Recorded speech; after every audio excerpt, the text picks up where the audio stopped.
नमस्कार, आपल्या सर्वांचं एज्युकेशन यूट्यूब चॅनलवर हार्दिक स्वागत आहे। तर आज मी तुमच्या सर्वांसोबत अशी गोष्ट शेअर करणार आहे जी मी वास्तविकमध्ये माझ्या आयुष्यात करत आहे। तर ते म्हणजे सर्वांचा मेन प्रश्न की गृहउद्योग।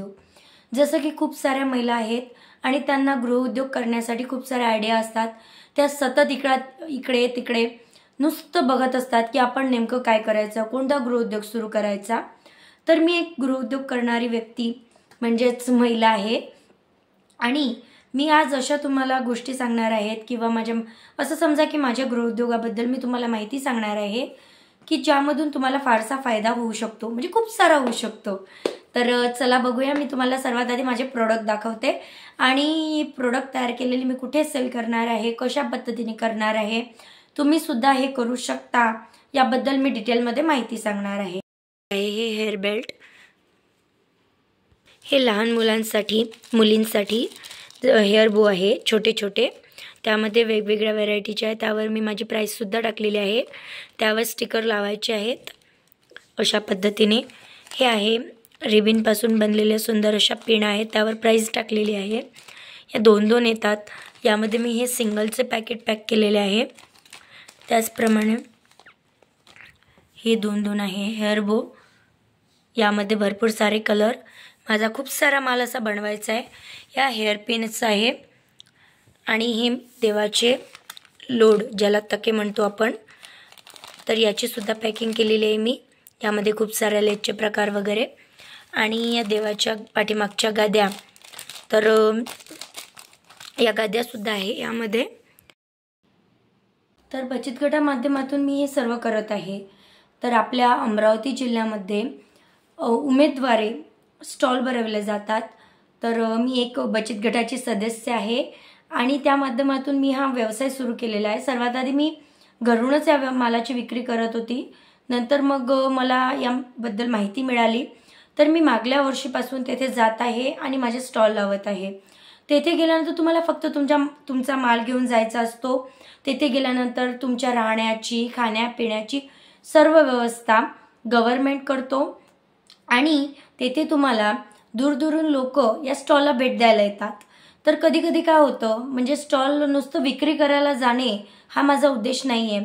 तर मी तेथे यासाठी जाते की कसं असतं, कधी कधी अशी गोष्ट आयुष्यात घडून जाते की ती आपलं आयुष्य बदलवून देते।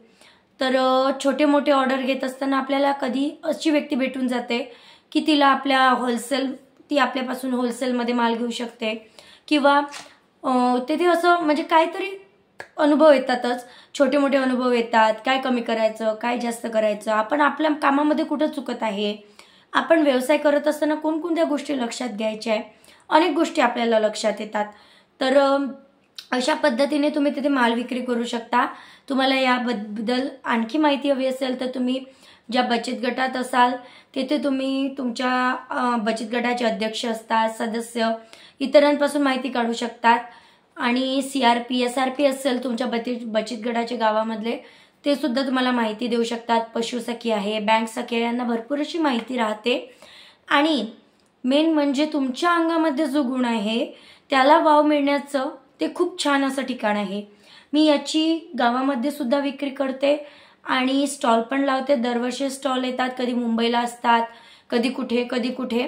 तर जायचं, थोडं बाहेर निघायचं, करायचं। आता तुम्ही म्हणा गृहउद्योग नुसतं घरी बसून करतो, तर तसं होत नाही। कारण उद्योग म्हटलं की कस्टमर एक बाहेरचीच व्यक्ती झाली ना, त्यांच्यासोबत कॉन्टॅक्ट करणं, बोलचाल आलाच ना बाहेरचा संपर्क।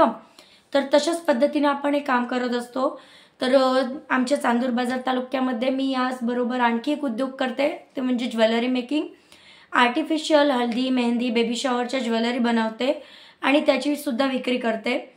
मला चांदूर बाजारवरून, आमच्या स्टेशनरी आहेत चांदूर बाजारला, ओळखीचे दुकानं, तिथे मी कॉन्टॅक्ट केला, माझ्या सामानाचं सॅम्पल दाखवलं। त्यानंतर ते दादा मला म्हणजे ऑल टोटल दुकानातले 4 ते 5 दुकानातले मला ऑर्डर येतात, ते मला फोटो सेंड करतात की ताई अशा पद्धतीची ज्वेलरी बनवून पाहिजे। मी त्यांना दिलेल्या टाईममध्ये ती ज्वेलरी पोस्ट करते। तर अशा पद्धतीने आपण हाही एक गृहउद्योग करू शकतो। आता तुम्ही म्हणाल की मी एवढं सारं करते तर मी एकटी करते, असं नाही आहे। मला या कामामध्ये माझी आई आणि माझी लहान बहीण मदत करते। माझ्या आईचा खूप सारा वाटा आहे यामध्ये। माझी आई मला सतत मदत करते. आणि मी आणखी एक प्रश्न म्हणजे आता तुम्ही जर गृहिणी असाल तर एक छोटासा प्रॉब्लेम तुमच्यासोबत होतो, कारण मी झाली तर मुलगी. मी थोडं काम नाही केलं तर माझी आई माझं काम बघते. एखाद्या दिवशी केलं नाही केलं तर मी सतत माझ्या कामामध्ये असते. मी एनी टाईम म्हणजे घरातल्या कामात एवढं लक्ष द्यायचं काम नाही आहे. परंतु जर गृहिणी असाल तर तुम्हाला घर पण बघणं आणि या गोष्टी थोडं मॅनेजमेंट बघावं लागेल तुमचं, तुम्हाला ॲडजस्ट करावं लागेल. तर तुम्हाला आणखी याबद्दल माहिती लागत असेल प्लीज मला कमेंटमध्ये सांगा. आणि माझा चालणारा उद्योग कसा वाटला आपल्याला नक्की कमेंटमध्ये सांगा. त्याचप्रमाणे अमरावतीला येत्या पुढच्या महिन्यामध्ये स्टॉल लागणार आहेत, तर त्याची तारीख अजून क्लिअर व्हायची आहे आणि झाल्याबरोबर मी तुमच्यासोबत ती शेअर करेन. खरंच तुम्ही तेथे बघण्यासाठी या, खरंच बघण्याजोगतं आहे. दूरदूरून महिला आपले उद्योग घेऊन येतात, कोणी लोणच्याचा कोणी पापडचा. खरंच त्यांना वाव देण्याजोगती गोष्ट आहे, कारण त्या महिला गृहिणी आहेत आणि गृहिणी असून त्याबरोबर त्या काहीतरी करण्याचा प्रयत्न करत आहे. त्या माध्यमातून आपल्याला किती सारं शिकण्याजोगतं असतं, बघण्यासारखं असतं. तिथे उपक्रम सुद्धा राबवले जातात. खानावळी घेऊन येतात दूरदूरून महिला, खाण्याच्या व्यवस्था आहे ते नाश्त्याचं वगैरे बनवतात. खरंच तुम्ही आवर्जून त्या मेळाव्याला भेट द्या आणि माझ्या या उद्योगाबद्दल प्लीज कमेंटमध्ये सांगा आपल्याला कसा वाटला. आणि आणखी काही आयडिया असेल, काही आयडिया लागत असेल की गृहउद्योग कसा करायचा तर प्लीज मला कमेंट करा, जेणेकरून मी माझ्यासारखं सक्सेसफुल लाईफ तुमच्या जर लाईफबद्दल करू शकली, सक्सेस करू शकली, थोडा का वाटा होईना मला जर मिळाला तर फार आनंद होईल की आपल्यामुळे सुद्धा